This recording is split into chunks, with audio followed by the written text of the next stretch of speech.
Hello, everyone. Thank you for joining us today. This is Education USA Virtual. My name is Oksana, and I'm glad to introduce you our last webinar this month about sport. So, why choose the United States for your sports education? In this webinar of our March Sports series, Dan from Arizona State University, one of the most innovative universities in the country, will give you a comprehensive overview of sports programs that are available across the United States and the career pathways they lead to.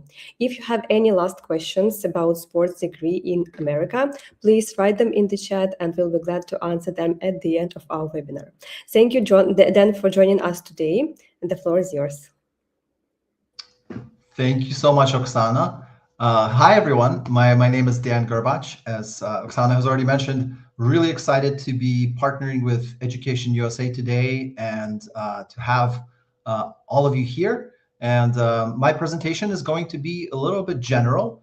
I will talk a lot of the basics about our specific university, but I will try to point out some pathways for you and some potential programs as well that are related to sports and kind of how that process works in the US, especially if you are potentially an athlete yourself, right? And you're actively playing sports or competing at the national level or perhaps even international.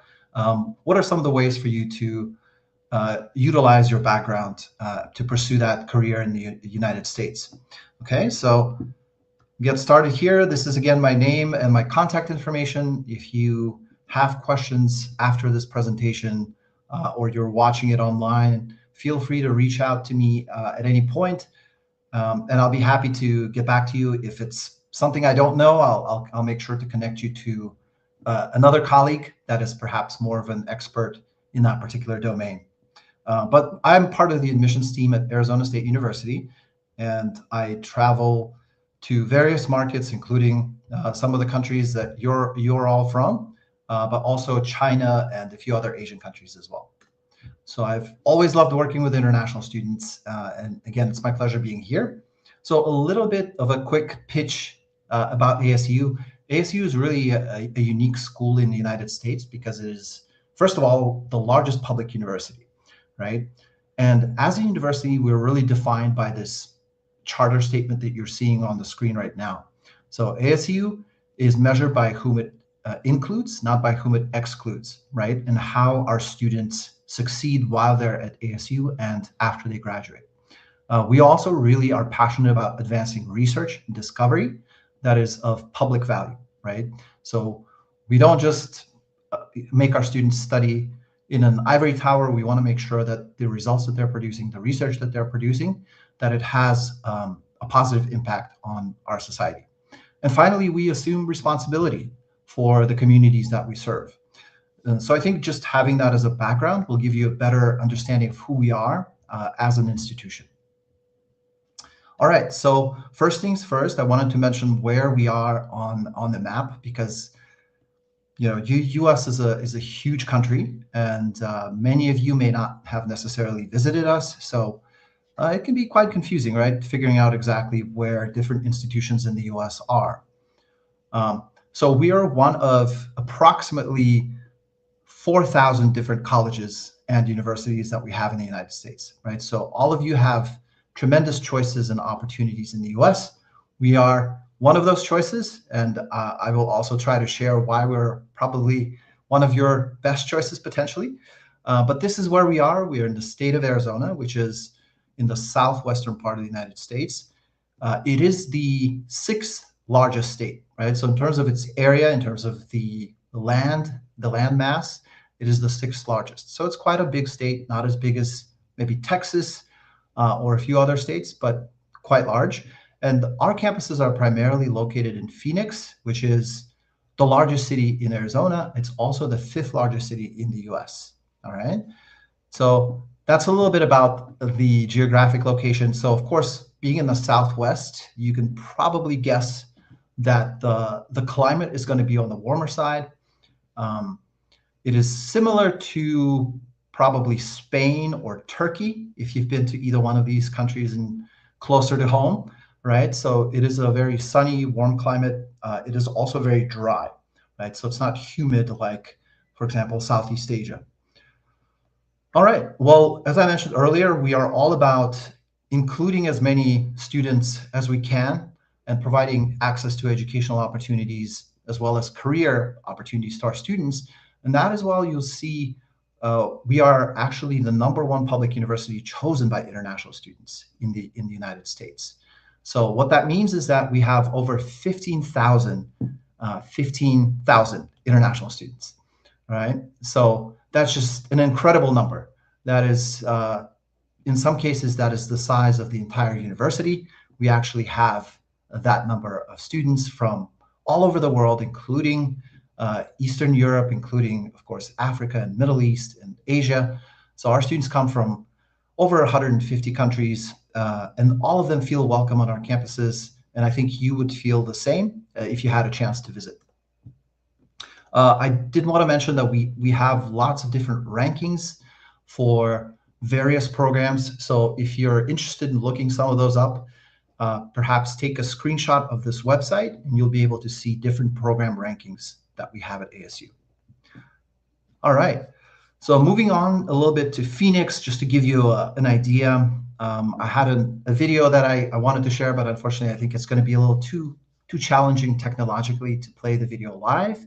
But you can also find it on our YouTube channel as well if you'd like to see what the campus looks like and what the city looks like. Again, Phoenix is the 5th largest city, so that's about 4.6 million people. That means that there's a lot of things to do in the city, right? There's shopping, there's lots of sports, as is the focus of this presentation today. So we have actually all the major 4 sports, American sports. So we have the NBA, right? We have the NFL, the National Football League. We also have a baseball team, and we have a hockey team, right? So all of the major sports in the U.S. are represented in Phoenix. So already from the get-go, that gives you an idea of kind of the sports opportunities or opportunities adjacent to different sports industries in the city of Phoenix. But of course, there's a lot more than just sports. All right, so this is the video that I think we're going to skip today. Perhaps you can watch it on your own on YouTube.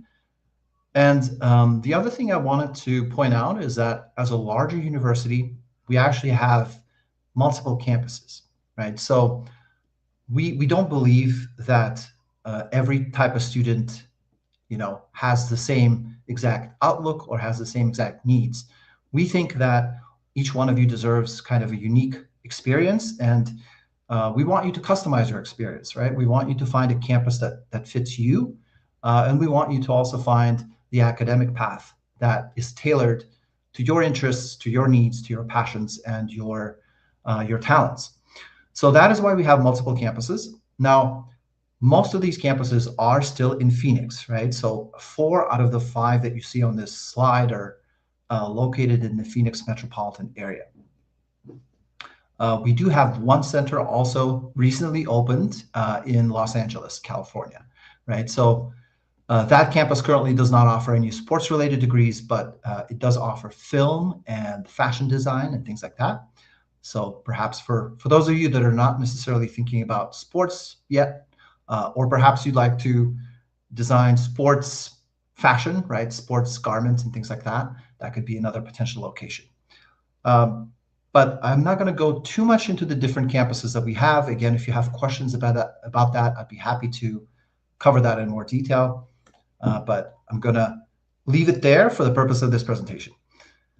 Now, as a larger university, one of the bigger advantages that we have is the sheer number and the variety of programs and departments that we have, right? So ASU has over 400 different programs.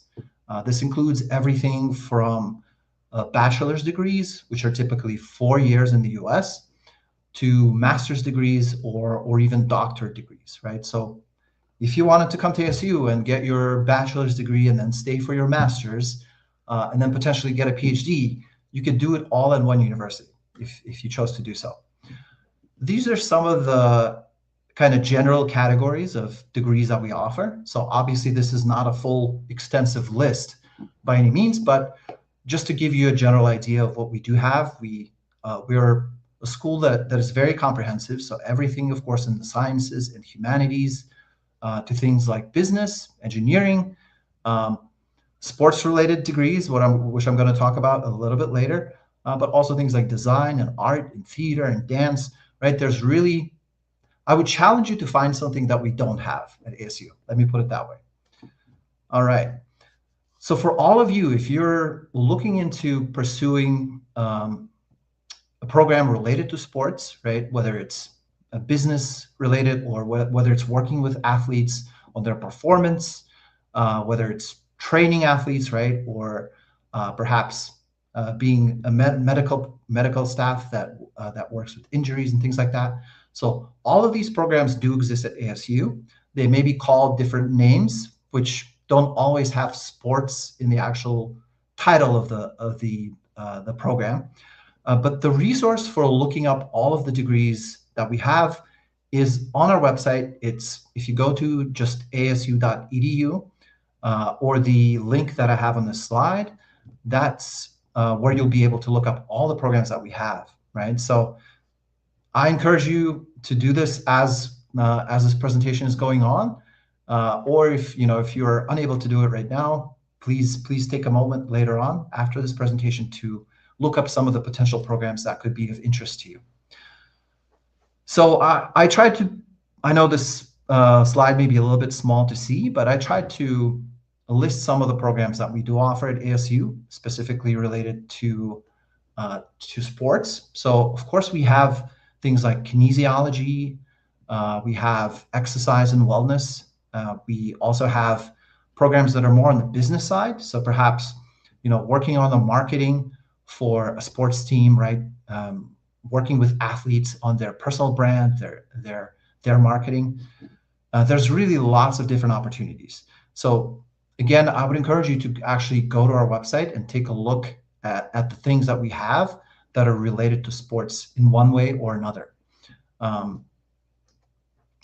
We have multiple opportunities also, perhaps in some other areas which you haven't thought about, right? So it could be something in engineering that is related to sports, or perhaps working as a psychologist with athletes, right, on their performance. That would be the first degree you see on this slide, which is the counseling and applied psychological sciences, right? So just keep in mind, have an open mind in terms of the different opportunities that exist for you as a student who is interested in sports or as a student athlete, right, that wants to come to the US to compete and to perform at the highest level. All right. And for all of these degrees that you're seeing on the last two slides, which I put up here, if you go to our website and you click through to any one of these programs, you'll actually be able to see potential careers. You'll be able to see salary ranges, as well as a much more vivid description of that program and the curriculum that you would be following, right? So please also take advantage of this resource, because I think our website is actually probably one of the best designed websites that I've seen. Of course, I'm a little bit biased, but please do take a look. All right, so moving on to the athletics, right? So I talked a little bit about the different academic opportunities we have related to sports. Again, ASU being the largest public university, of course, we're going to have the most options, the most choices for you as a student academically. But also on the athletic side, we are the highest division of collegiate athletics in the US, which is called Division One, right? So there's also Division Two and Division Three, Division One being the most competitive, right? So how competitive is that, right? To give you an idea of the level of the student athletes that we get at ASU. So you may have heard some of these names, right? I'll just mention a couple. For example, Michael Phelps, the Olympian gold medalist, right, in swimming. He was an ASU student. James Harden, who went on to the Houston Rockets playing for the NBA. He was also an ASU student, right? Perhaps if you watched the Paris Olympics this summer, right, this past summer, you may have seen a couple of our students as well. We had two swimmers, one that won gold and one that I think won silver, right? So one student was actually a French student. So he was representing France, but he's a current student at ASU. And the other student was Canadian, also a current student at ASU. Right. So again, I think that just speaks to the opportunities that we have at ASU for not only American students, but also our international students that are amazing athletes. Okay. But again, on this slide, you see I'm sorry that my video keeps disappearing. I promise I'm not a ghost. But on this website, you'll see the athletics website that ASU hosts on our main website. So if you go to thesundevils.com, or if you just go to our main website and click on athletics, that is where you can see news about all our different teams, their different competitions, right? You'll also see all of the sports that we offer. So I often get questions about different sports, right? So a really popular question from Europe, for example, or other countries in Asia is, I'm a soccer player, I'm a football player, right? Can I join your team? Unfortunately, we only have a women's soccer team, right? We don't have a men's soccer team, soccer, football, right? Depending on what you call it. So just be aware that, even though we are a large university, does not necessarily mean that we have the sport that you're looking for. So take a look on our website to see what sports we do offer and whether or not there's a fit, right? So of course, the most common sports in the U.S. are going to be basketball. They're going to be American football. They're going to be track and field, cross country, swimming. But it really depends on the school as well, right? So it is regional in some sense. So you have to make sure that there's a fit. And just because we have a certain women's team does not necessarily mean we also have it on the men's side. Okay, so how does it actually work in the United States for you to become a recruited athlete? Now, I'm going to preface this by saying that by no means am I an expert on this. So, I don't know all of the ins and outs of this process, but I do have a general kind of 10,000 foot overview of how the process works. Right. So I think that the first thing to keep in mind is really that you have to start this process early. So it's usually something that takes at least a couple of years, right, before you are recruited to a university in America to play on one of their teams. So keep in mind that if you are currently an athlete in your country, you're on your school's team, you're on your national team, whatever the case may be, right? You're participating in competitions, you have really good results.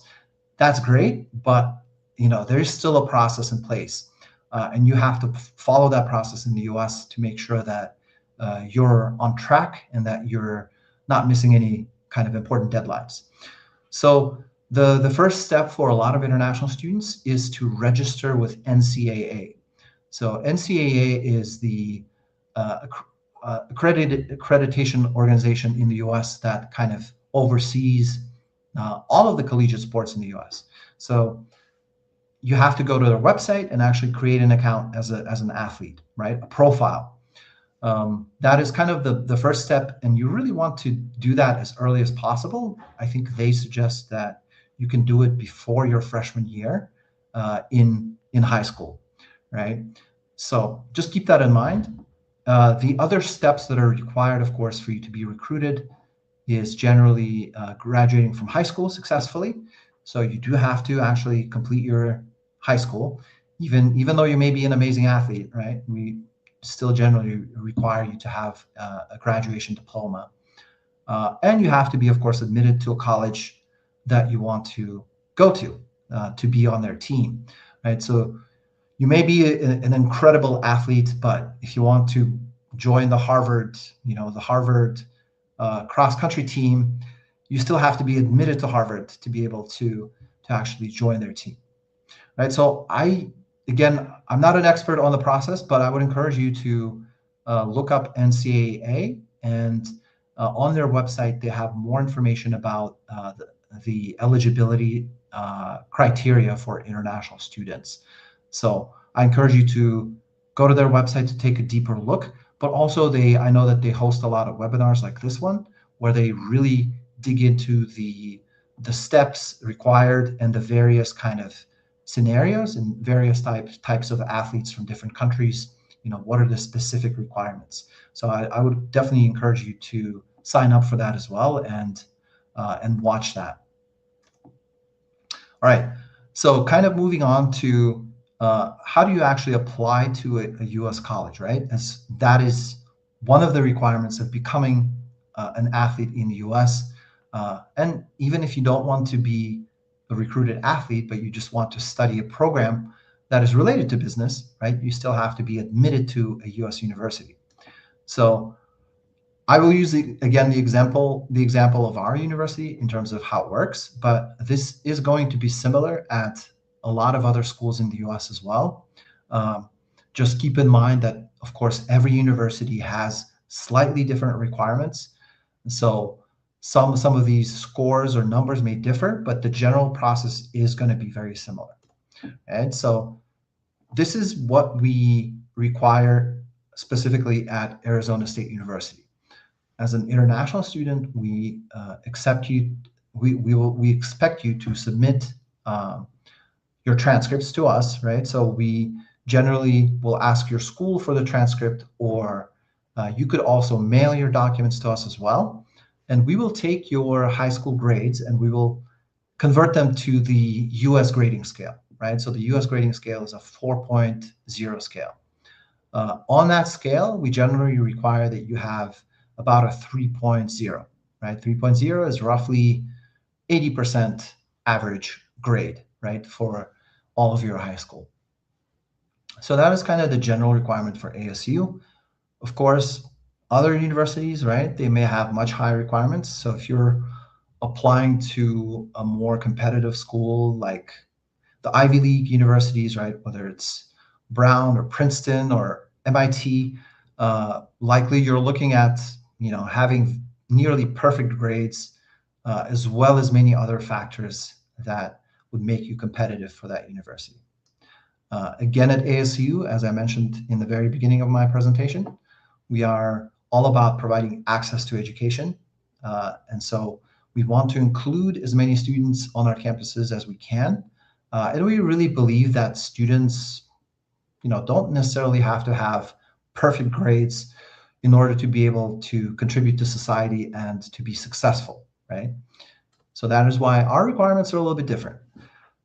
In terms of the actual process, so I already mentioned that you would be sending your high school grades or transcripts to us in the US. This can be done electronically. It can be also done via physical mail. But the other piece, of course, is going to be the actual application itself.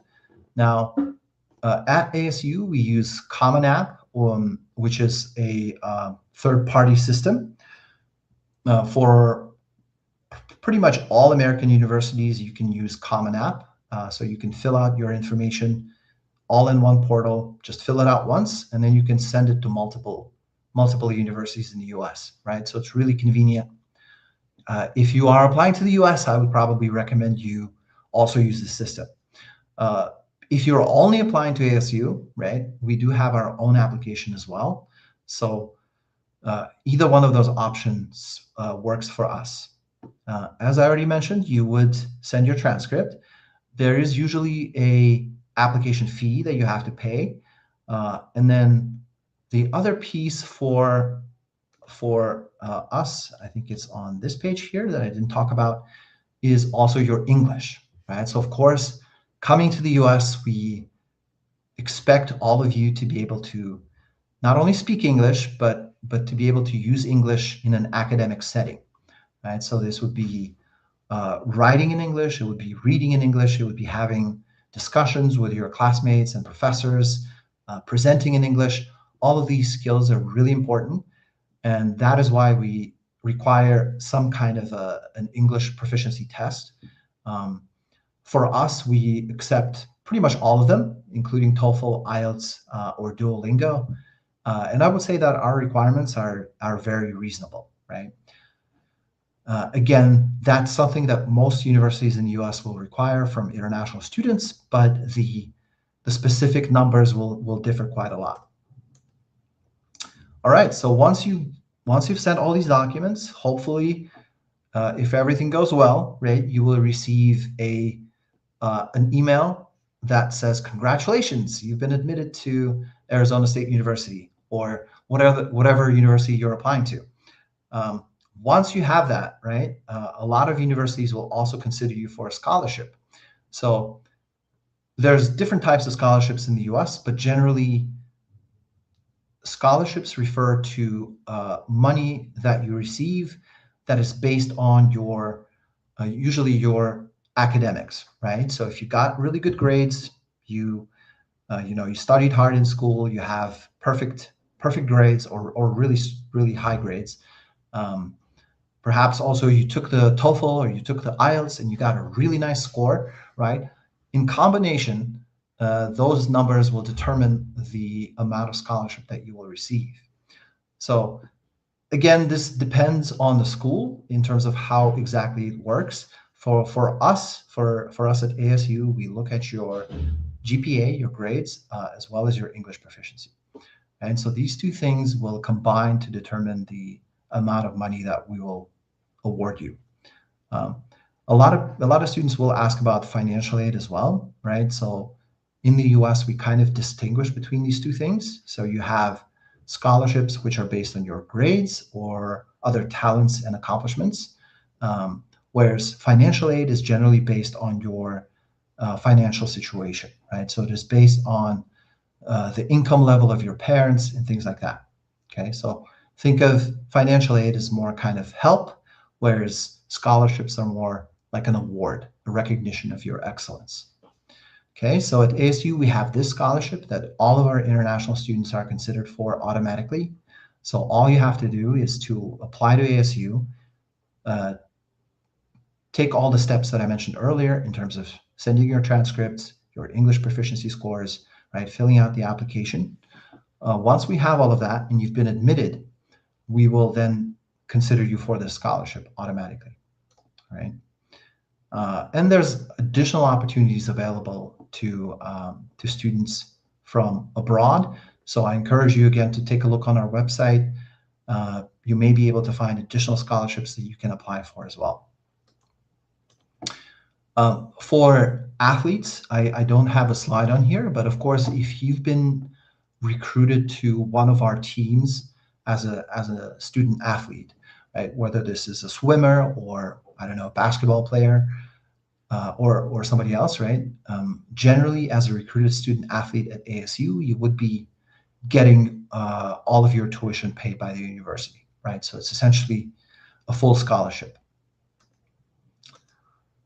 All right, just quickly mentioning again that as a student in the US, I think part of the experience is really living on campus and being part of that social life, being surrounded by all the different students that we have, all of our American students as well as our international students. It's a really cool experience that is, I think, the biggest value that you get out of college is the network that you build there, right? The network of friends, colleagues, and many others, right, that you'll meet along the way.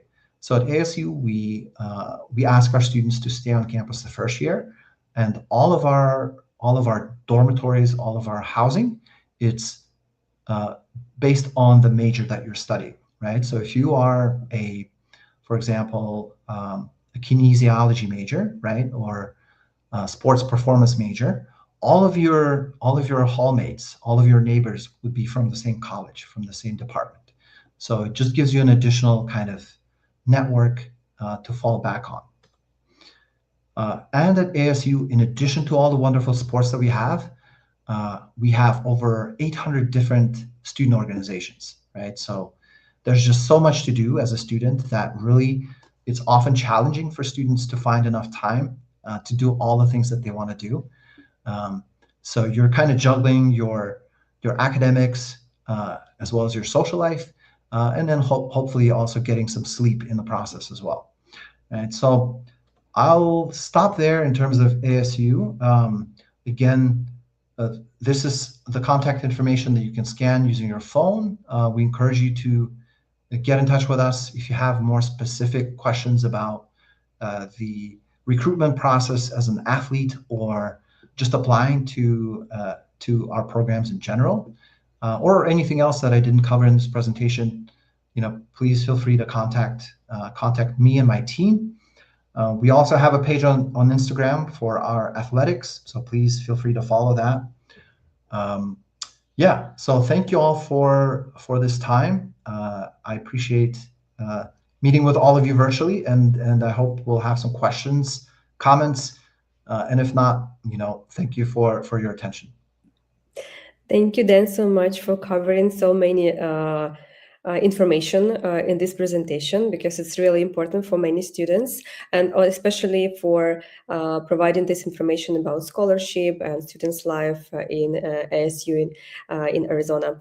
Could you please maybe briefly mention some information about career pathways of the students athletes after they graduate Arizona State University? Like, what are options, what they can do after? Do you have like any maybe programs or offices like who could help the students with future career, resume, and so on?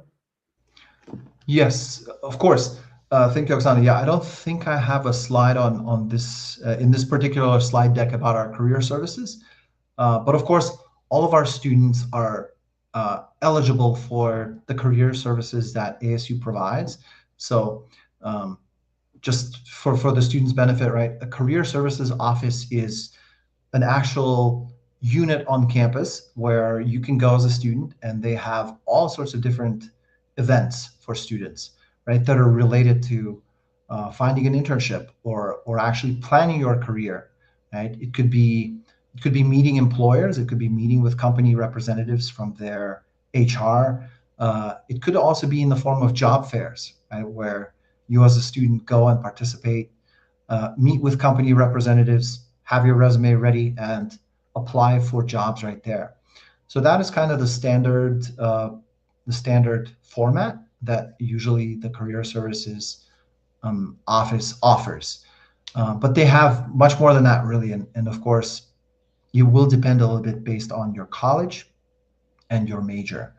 But I would say for student athletes specifically, of course, that is often tied to their performance on the sports team that they're part of, right? So they'll have a whole kind of host of different opportunities related to sports. So if they're playing on our team, right, they may have opportunities to compete nationally, internationally, right? Like some of our current students that I mentioned were in the Paris Olympics, right? So obviously that kind of opportunity uh, is also very very rare, but is also tremendously impactful on their careers as athletes. Just having that on their resume. Um, so it really depends on the path you want to take. If you're an athlete, that's kind of its own realm. But in terms of the academics at ASU, of course, all of our programs, whether it's business or engineering or something sports related, all of them have dedicated career advisors that meet with the students, help them plan their kind of career, and also encourage them to take advantage of all the events on campus and all the programming that happens to prepare students to be ready, right, when those opportunities come along. Yeah, that's great. Thank you so much for sharing. Maybe the last question to sum up this wonderful presentation and meeting with you. Could you please give some pieces of advice to our international students who will watch this recording or who are watching us online? Because like next academic year is coming, and I think that many students will start their preparation. So any recommendations for them?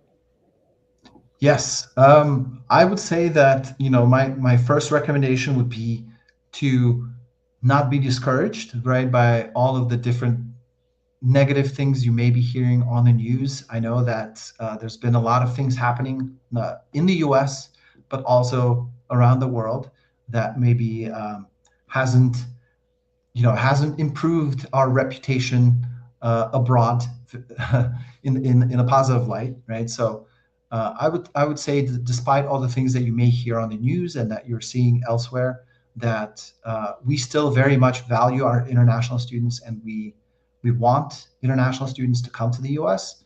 Um, and I know I speak, for our university, that we want you there, and you know we'll do our best to make sure that you have a wonderful experience in the U.S.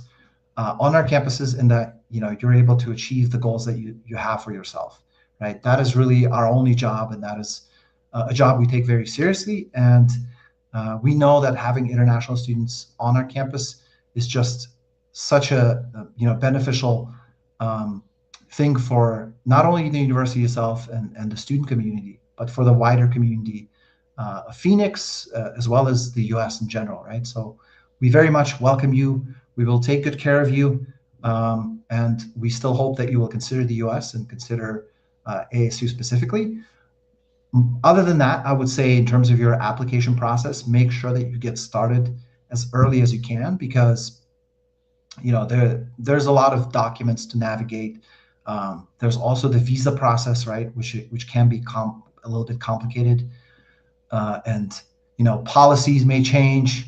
So it's always better to have everything ready early rather than doing it at the last moment. So if you're considering coming to the United States, let's say in the fall, right, now is really kind of getting very late. For us at ASU, we're still accepting applications for many of our bachelor's programs, but really the time is running out. But if you're applying for spring, which would be January of 2027, right, you would have a little bit more time. But regardless of when you want to start, just make sure that you really get ready and begin the process about a year in advance if possible. Uh, yeah. Thank you so much, Dan. For our students, I would like to remind that Education USA advisors are always here to help you with your application process. And if you need any help at any stage, so please reach out to us, and we'll be happy to help you with your application. Thank you, Dan, for joining us today, and thanks everyone who watched this webinar or who will watch it, the recording of the webinar. Hope we will see you during our next webinars. And for our students, please register for our upcoming events in April, because we already have some interesting sessions for you in the upcoming months. Thanks, everyone, and see you. Awesome. Thank you, everyone. Thank you, Oksana. Yes, please take advantage of Education USA as well, because they're an amazing resource, completely free to you.